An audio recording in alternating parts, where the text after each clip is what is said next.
Hello everyone. So in today's video, we'll discuss about the operating system, its functions, and what are the services and components of the operating system. Right. So the first thing is what is operating system? Operating system क्या होता है? जो भी आपका system है, जो भी आपके सिस्टम की एप्लीकेशंस है, जो भी सॉफ्टवेयर्स हैं, वो डायरेक्टली हार्डवेयर के साथ कम्युनिकेट नहीं करती है, राइट। तो इनके बीच में इंटरफेस का मीडिएटर का काम करता है ऑपरेटिंग सिस्टम। क्या चीज़ हार्डवेयर को क्या इंस्ट्रक्शन देना है, किस एप्लीकेशन से कौन सा इंस्ट्रक्शन हार्डवेयर को देना है, क्या हार्डवेयर से आउटपुट आ रहा है जो कि हमें किसी पर्टिकुलर एप्लीकेशन को या किसी पर्टिकुलर प्रोसेस को वापस से आउटपुट रिजल्ट शो करवाना है। ये सारा काम ऑपरेटिंग सिस्टम का होता है।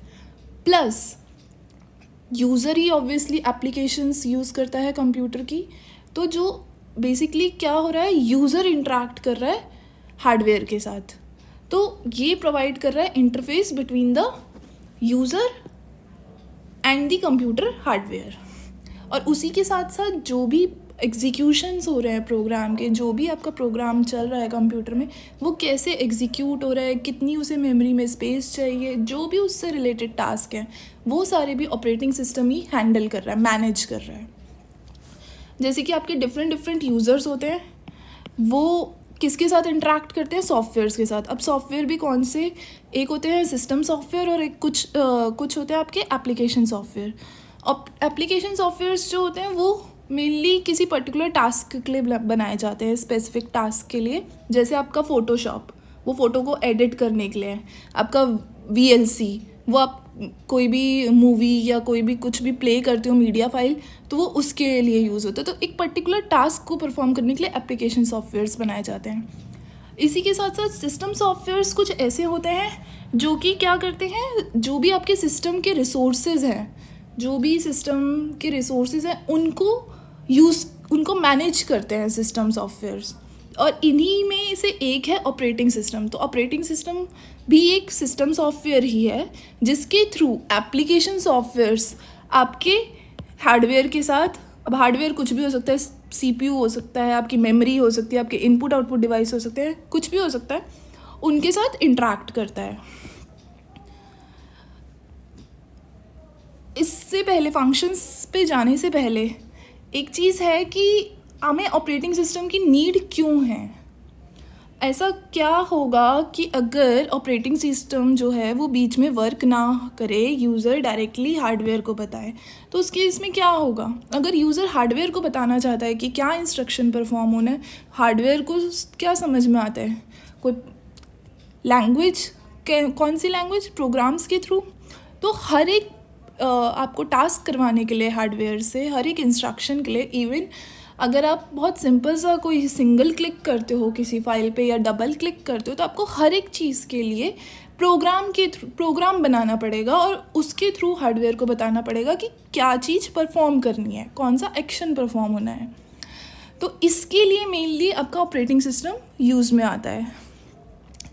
अब आते हैं ऑपरेटिंग सिस्टम के फंक्शंस में। ऑपरेटिंग सिस्टम के फंक्शंस जो हैं, एक तो सबसे पहला जो फंक्शन है वो होता है यूज़र इंटरफेस प्रोवाइड करवाना यूज़र को। ये सबसे पहला फंक्शन है जो कि उसकी खुद की डेफिनेशन में भी आता है। सेकंड फंक्शन जो है कि सारे रिसोर्सेज को, जितने भी रिसोर्सेज हैं, CPU, printer, input output devices, जितने भी हैं, मेमोरी, उन सबको मैनेज करना एफिशिएंट वे में। उसके बाद कुछ फंक्शंस और हैं, जैसे कि एक पर्टिकुलर फंक्शन को हम लेते हैं मेमोरी मैनेजमेंट। मेमोरी किस तरीके से मैनेज होगी, आपकी मेमोरी दो होती हैं, primary memory and secondary memory. Primary memory जो आपकी CPU में रिसाइड करती है, और सेकेंडरी मेमोरी जो कि आपकी क्या करती है, डिस्क में होती है। तो अब अगर सपोज़ कोई प्रोसेस है, उसे डिस्क से उठा के मेन मेमोरी में लेके आना, क्यों, क्योंकि कोई भी प्रोसेस रन तभी करेगा, वो उसे CPU तभी मिलेगा, वो एग्जीक्यूट तभी होगा जब वो मेन मेमोरी में रिसाइड करेगा। और हम सारे प्रोसेसेस को डायरेक्टली मेन मेमोरी में नहीं डाल सकते, क्यों, क्योंकि हमारी मेन मेमोरी का साइज़ छोटा होता है। तो जब साइज़ लिमिटेड होता है तो कोई भी चीज़ अगर लिमिटेड है तो दैट मीन्स उसे मैनेज करना पड़ेगा ताकि वो एफिशिएंटली हम उसे यूज़ कर सकें। तो प्रोसेस को एलोकेट करना मेमोरी, देन जब वो प्रोसेस का काम हो चुका है, उसको सीपीयू की ज़रूरत नहीं है, तो उसे मेमोरी से मतलब मेमोरी उस प्रोसेस की मेमोरी को रिलीज़ करना, ये भी एक ऑपरेटिंग सिस्टम का ही काम है। सेकेंड, अब ये तो हम सारा प्रोसेस से रिलेटेड बात कर रहे थे। अब प्रोसेस की सेकेंड जो है वो प्रोसेस मैनेजमेंट है। प्रोसेस मैनेजमेंट में क्या आएगा, किस प्रोसेस को कितनी देर के लिए आपको सीपीयू देना है, राइट, और कौन से प्रोसेस को देना है। अब कौन से प्रोसेस, क्योंकि बहुत सारे प्रोसेसेस होते हैं तो उनमें से किसी एक को सेलेक्ट करना, इसको बोलते हैं प्रोसेस शेड्यूलिंग। आपके पास बहुत सारे प्रोसेसेस हैं, आप उनमें से किसी एक को सेलेक्ट कर रहे हो, तो ये जो सिलेक्शन का काम है, चाहे वो किसी भी स्ट्रैटेजी पर बेस्ड हो, ये ऑपरेटिंग सिस्टम करता है। देन उस प्रोसेस को सीपीयू एलोकेट करवाना, जब वो प्रोसेस का काम ख़त्म हो चुका है उसे सीपीयू से डी एलोकेट करना, उसे हटाना वहाँ से, ये भी आपका क्या है, ऑपरेटिंग सिस्टम का काम है। नेक्स्ट, अब हमारे पास डिफरेंट हार्डवेयर्स होते हैं, ठीक है, डिवाइसेस होते हैं, इनपुट आउटपुट डिवाइसेस होते हैं। आपका कीबोर्ड हो गया, माउस हो गया, आपके प्रिंटर हो गए, जितने भी आपके हार्डवेयर डिवाइसेस हैं उन सबको मैनेज करना। कैसे मैनेज करना, क्यों, क्योंकि जब भी कोई टास्क परफॉर्म होता है तो ऑब्वियसली कम्युनिकेशन होता है हार्डवेयर्स के बीच में, डेटा एक जगह से दूसरी जगह पे जाता है, तो उस कम्युनिकेशन को मैनेज करना ये आ जाता है आपका डिवाइस मैनेजमेंट में। कौन से डिवाइस का क्या काम है, उसका क्या आउटपुट आया, उसे कहाँ शो करना है, कौन सी मेमोरी उसको देनी है, ये सब काम आपका क्या होगा, डिवाइस मैनेजमेंट के थ्रू। नेक्स्ट है आपका फाइल मैनेजमेंट। फाइल मैनेजमेंट में क्या है कि कौन से प्रोसेस को कौन सी फाइल चाहिए और कितनी देर के लिए चाहिए। ऑब्वियसली सारा काम फाइल्स में ही होता है, कोई भी चीज़ है, कोई भी टास्क परफॉर्म हो रहा है, उसका रिजल्ट कहाँ जाएगा, किसी ना किसी फाइल में जाएगा, कहीं ना कहीं स्टोर होगा। तो उन सभी का ट्रैक रखना, उनकी लोकेशन का ट्रैक रखना, उनके स्टेटस का ट्रैक रखना कि कौन सी फाइल ओपन है, कौन सी में मॉडिफिकेशन हुए, सब चीज़ों का ट्रैक रखना ऑपरेटिंग सिस्टम का काम होता है। Then operating system also performs task like creating directories. Obviously हमें डायरेक्टरीज की ज़रूरत पड़ती है, जैसे कि आपकी कॉपी में इंडेक्स पेज होता है, आप डायरेक्ट उस इंडेक्स में चेक करते हो, बजाय किसी टॉपिक को पूरी कॉपी में या बुक में फाइंड करने के, आप इंडेक्स में चेक करते हो कि ये टॉपिक हमें इस पेज पे मिलेगा। इसी तरीके से अपना स्पीड बढ़ाने के लिए किसी भी टास्क की डायरेक्टरीज बनाई जाती हैं। देन ये जो डायरेक्टरीज का काम है ये भी कौन करेगा, ऑपरेटिंग सिस्टम करेगा। नेक्स्ट हम बात करेंगे स्टोरेज मैनेजमेंट की। स्टोरेज मैनेजमेंट में क्या आएगा, क्योंकि आपकी डिवाइसेस जो भी होती है वो लिमिट होती है, उन सभी की स्टोरेज मेमोरी की लिमिट होती है, दैट्स वाई उनको मैक्सिमाइज़ करना मतलब उसको मैक्सिमाइज़ उनको एफिशिएंटली यूज़ करना मैक्सिमम वे में, वो करने के लिए हमें क्या करना पड़ेगा, उसको मैनेज भी करना पड़ेगा। तो ये काम, कौन से डिवाइस को कितनी स्टोरेज प्रोवाइड करनी है, उसे कहाँ रखना है, ये सब काम आपका स्टोरेज मैनेजमेंट के अंदर आता है।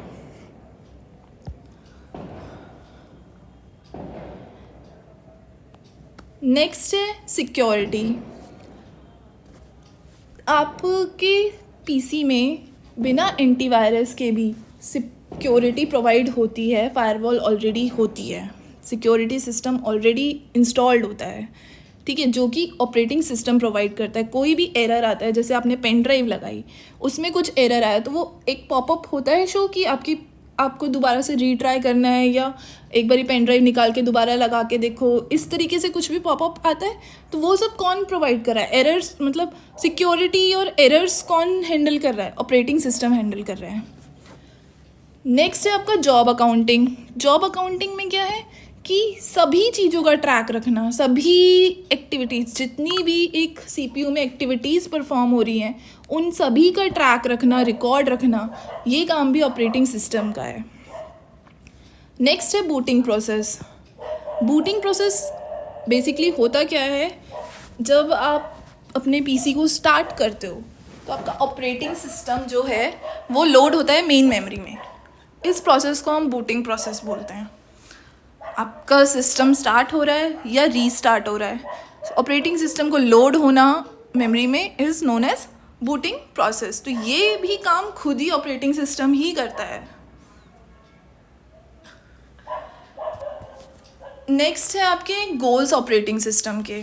ऑपरेटिंग सिस्टम के मेनली जो हैं वो 2 ही गोल हैं, जिनमें से सबसे पहला और सबसे इम्पॉर्टेंट जो होता है किसी भी यूज़र के लिए, क्यों वो किसी पर्टिकुलर ऑपरेटिंग सिस्टम को चूज़ करें, क्योंकि हमारे पास वैरायटी ऑफ ऑपरेटिंग सिस्टम्स हैं। कोई विंडोज़ चलाना चाहता है, कोई मैक चलाना चाहता है, मतलब बहुत सारे लिनक्स है। तो कोई भी यूज़र कौन से ऑपरेटिंग सिस्टम को चूज़ करे उस यूज़र की प्रायोरिटी पे बेस्ड होगा। अब वो प्रायोरिटीज़ क्या क्या हो सकती हैं। कुछ यूज़र्स ऐसे होंगे जिनके लिए कन्वीनियंस, कितनी इजीली वो किसी ऑपरेटिंग सिस्टम को यूज़ कर सकते हैं, कितना अच्छा इंटरफेस है, कितना इजीली समझा जा सकता है उस इंटरफेस को। एक तो ये हो गया प्राइमरी गोल कि सबसे पहले यूज़र को जितनी इजीली आप इंटरफेस यूज़ करवा सकते हो, उसके लिए समझना इंटरफेस को जितना इजी होगा उतना बेटर आपका ऑपरेटिंग सिस्टम होगा, उतना यूज़र चूज़ करेगा आपके ऑपरेटिंग सिस्टम को।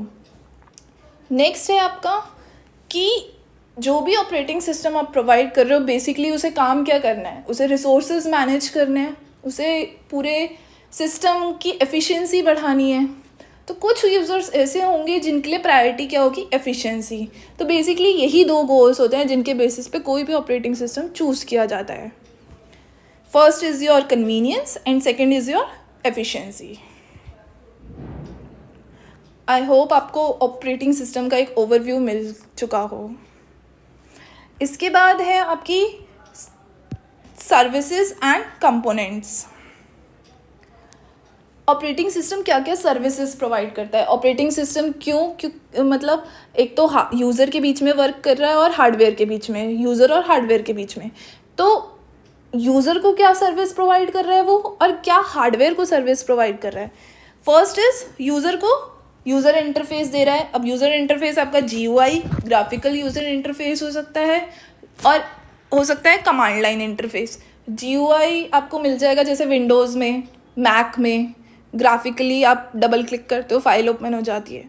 लेकिन एक होता है आपका कमांड लाइन इंटरफेस, उसमें आपको कमांड्स लिखनी पड़ती है, आपको फाइल क्रिएट करने की कमांड, हर चीज़ की कमांड लिखनी है कि क्या परफॉर्म होना है। तो 2 टाइप के यूज़र इंटरफेस प्रोवाइड करता है यूज़र को। सेकेंड, यूज़र जो भी प्रोग्राम करवाना चाहता है, जो भी एप्लीकेशन रन करवाना चाहता है, उसको एग्जीक्यूट करने में ऑपरेटिंग सिस्टम हेल्प करता है। ये एक सर्विस हो गई ऑपरेटिंग सिस्टम की। जितने भी आपके सिस्टम में इनपुट आउटपुट ऑपरेशंस हैं, यूज़र जो अपने लिए चाहता है, जो भी इनपुट करना चाहता है, जो भी उसे आउटपुट चाहिए, उन ऑपरेशंस को परफॉर्म करवाता है operating system. File system manipulation, जो भी फाइल है, ठीक है, अब आप कोई फ़ाइल क्रिएट कर सकते हो अपने सिस्टम में, आप किसी फ़ाइल को डिलीट कर सकते हो, आप रीनेम कर सकते हो, आप मॉडिफाई कर सकते हो। इन सभी को कौन करवाता है, ऑपरेटिंग सिस्टम हेल्प करता है। Next is process communication. अब कुछ प्रोसेसेस ऐसे होंगे जिनका काम एक दूसरे पे डिपेंड करेगा, तो उनके बीच में डेटा ट्रांसफ़र, उनके बीच में कम्युनिकेट करना, ये किसका काम है, ऑपरेटिंग सिस्टम का काम है। इसी के साथ साथ अभी हमने सेकेंड लास्ट फंक्शन पढ़ा था कि सिक्योरिटी वाला, जिसमें ऑपरेटिंग सिस्टम का काम क्या है, एरर्स को भी हैंडल करना। कोई एरर आ जाता है, जिसमें मैंने पेन ड्राइव वाला एग्जांपल दिया था, तो उस टाइप के एरर डिटेक्ट करना और उसे हैंडल करना, ये भी आपका क्या है, ऑपरेटिंग सिस्टम का काम है। तो ये तो कुछ सर्विसेज हो गई जो कि ऑपरेटिंग सिस्टम यूज़र को प्रोवाइड करता है। अब कुछ सर्विसेज ऐसी होती है जो कि सिस्टम को प्रोवाइड करता है। सिस्टम को क्या प्रोवाइड करेगा, जितने भी सिस्टम के रिसोर्सेज हैं उन्हें अच्छी तरीके से मैनेज करना, एकदम एफिशिएंट वे में, ताकि उनका जो सिस्टम का थ्रूपुट है वो मैक्सिमाइज हो सके। थ्रूपुट क्या होता है, number of jobs execute in per unit time, execute और परफॉर्म्ड। जितनी ज़्यादा जॉब्स एक पर्टिकुलर टाइम में, एक यूनिट टाइम में एग्जीक्यूट होंगी, उतना ज़्यादा सिस्टम का थ्रूपुट बढ़ेगा। जितना ज़्यादा थ्रूपुट होगा उतना बेटर आपका सिस्टम होगा। तो पहला काम हो गया आपका रिसोर्स एलोकेशन, जो सर्विस प्रोवाइड करता है सिस्टम को। सेकंड, सिस्टम के लिए बहुत ज़रूरी है हर एक चीज़ का ट्रैक रखना कि क्या हो रहा है सिस्टम में। तो वो चीज़ अकाउंटिंग का काम भी सिस्टम के लिए ऑपरेटिंग सिस्टम करता है. Then system protection and security. System को प्रोटेक्शन और सिक्योरिटी वो किस तरीके से प्रोवाइड करता है. जितने भी आपके ऑथराइज्ड एक्सेस हैं, सिर्फ वही उस चीज़ को ओपन और एक्सेस कर सकें. ये इंश्योर कौन करता है? Operating system. कोई अनऑथराइज्ड एक्सेस को रोकना, ये भी किसका काम है? ऑपरेटिंग सिस्टम का. So these are some services which are provided by the operating system. Next is operating system components. Basically components और आपको जो फंक्शंस हैं और जो भी आपकी सर्विसेज हैं वो आपको सिमिलर ही साउंड करेंगी. क्यों? क्योंकि जो भी ऑपरेटिंग सिस्टम फंक्शन परफॉर्म कर रहा है, जो भी कर रहा है, वो किसी ना किसी कंपोनेंट के थ्रू कर रहा है और वही उसकी सर्विसेज भी हैं. तो जो कंपोनेंट हैं वो क्या हैं? जैसे कि अभी हमने प्रोसेस मैनेजमेंट पढ़ा था, फाइल मैनेजमेंट पढ़ा था. ये सारे कंपोनेंट्स ही थे जो कि क्या सर्विसेज प्रोवाइड कर रहे हैं? फाइल मैनेजमेंट फाइल से रिलेटेड सर्विसेज प्रोवाइड कर रहा है, फाइल को मैनिपुलेट कर रहा है, फाइल मैनिपुलेशन में हेल्प कर रहा है. तो इसी तरीके से प्रोसेस मैनेजमेंट है. प्रोसेस मैनेजमेंट क्या कर रहा है? प्रोसेस को एलोकेट और डी एलोकेट कर रहा है. तो आपका जैसे पहला है कंपोनेंट प्रोसेस मैनेजमेंट. इसका काम क्या है? रिसोर्सेज एलोकेट करना पर्टिकुलर प्रोसेस का क्रिएट और डिलीशन देखना, किस प्रोसेस को सस्पेंड करना है, थोड़े टाइम के लिए वेटिंग में डालना है, किसको वेटिंग से वापस से उसकी स्टेट चेंज करके उसे रिज्यूम करना है, ये काम. प्रोसेस सिंक्रोनाइजेशन, 2 या 3 प्रोसेसेस अगर एक साथ काम कर रहे हैं तो उनके बीच में सिंक्रोनाइजेशन रखना ये भी ज़रूरी है. प्रोसेस के बीच में कम्युनिकेशन देखना. These are all process management services given by process management. Next is main memory management. अब main memory और secondary memory में क्या है कि जो भी main memory है उसको ऑप्टिमाइज वे में यूज़ करना, उसे एलोकेट करना, डी एलोकेट करना, ट्रैक रखना, किस प्रोसेस को लोड करना है मेन मेमोरी में जब ज़रूरत है, किस प्रोसेस को डिलीट करना है, हटाना है मेन मेमोरी से. ये काम हो गया आपका जो कि कौन सा कंपोनेंट करता है? Main memory management. इसी तरीके से सेकेंडरी मेमोरी मैनेजमेंट, उसका क्या काम है? डिस्क में फ्री स्पेस को चेक करना, कितना स्पेस है आपका डिस्क में, उसका ट्रैक रखना डिस्क से रिलेटेड. एलोकेट करना, डी एलोकेट करना, सारा काम आपका इसी पर बेस्ड होगा, सेकेंडरी मेमोरी से रिलेटेड. नेक्स्ट है आपका आईओ सिस्टम. आईओ सिस्टम क्या करेगा? जितने भी आपके इनपुट आउटपुट ऑपरेशंस हैं हार्डवेयर के थ्रू, उनको मैनेज करना, उनके बीच में कम्युनिकेशन देखना, डेटा ट्रांसफ़र करना, ये सारा काम आईओ सिस्टम का है. Next is file management. File management का काम वही है, फाइल सिस्टम मैनिपुलेशन, उसको उस सर्विस को प्रोवाइड करना, right. Next is protection system. Protection system वही to control access by programs, process और user to a system and the resources. Access को कंट्रोल करना, distinguish between authorised and unauthorised access, specify controls to be imposed. क्या controls मतलब क्या चीज़ है ऐसी जो हमें किसी पर्टिकुलर यूज़र के लिए इम्पोज करनी है फोर्सफुली, वो ध्यान में रखना. जैसे कि अनऑथराइज एक्सेस, किसी पर्टिकुलर कोई यूज़र है जिसको जो अलाउड नहीं है कि कोई पर्टिकुलर फाइल खोलना, तो उसको इम्पोज करना पड़ेगा, जो वो चाह के भी वो फाइल ना खोल सके. तो इस टाइप के रूल्स को इम्पोज करना, ये भी आपका ऑपरेटिंग सिस्टम का ही काम है.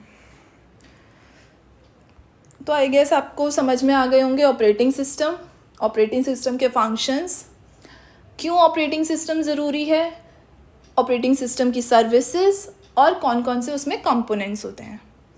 Thank you.